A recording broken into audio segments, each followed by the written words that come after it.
Salig sa Ginoo ug kalisdanan sa kinabuhi ang gihimong inspirasyon sa nag-rank 1 sa 2023 Forester Licensure Examination. Atong ibida ang iyang istorya sa kalampusan, pinaagi sa report ni Mark Reggie Abella. Ganong balay sa Barangay Kalagasan, lungsod sa Argao, nagsugod ang pangandoy ni Maricel Carrion nga makahuman sa pagtungha. Ug karon, labaw pa sa nakahuman sa pagtungha ang iyang natagamtaman, human siya ang mirang 1 sa 2023 Foresters Licensure Examination. Si Maricel nga usa ka scholar sa Cebu Technological University Argao Campus nakakuha og 92.45% passing rate. Emosyonal siyang misaysay sa mga hagit sa kinabuhi nga miligon usab sa iyang pagkatawo. Labang yung Lord kay mana ko sa kumain sa nga mundang na kuti.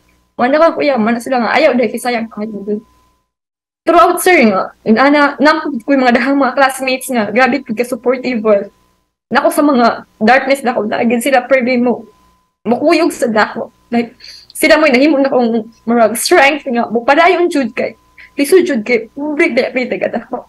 Pag-angkon niya nga adunay mga panahon nga nawagtangan siya og paglaom, ilabi na nga nawad-an og trabaho ang iyang amahan isip usa ka minero human maaksidente sa nilabahing tuig.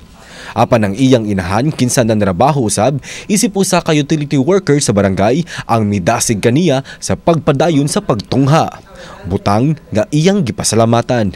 Kani nga akong board exam, Lord, ay offer ni nila di ba magdipapa para sa akong pamilya, then para po sa akong department, and also sa eskwelahan ako kung asa ko nakalampos. Ang istorya sa kalampusan ni Maricel nagpahinumdum kanato nga layo pa ta, apan layo na ta sa atong nagian aron makabot ang tagsa-tagsa ka mga pangandoy. Basta bawnan lang og hugot nga pagtuo sa Ginoo og sa kaugalingon og palibutan usab og ligong support system nga andam moaga kanimo paingon sa kalampusan. Kauban si Clans Gabutin, Mark Reggie Abella. Balitang Bisdak.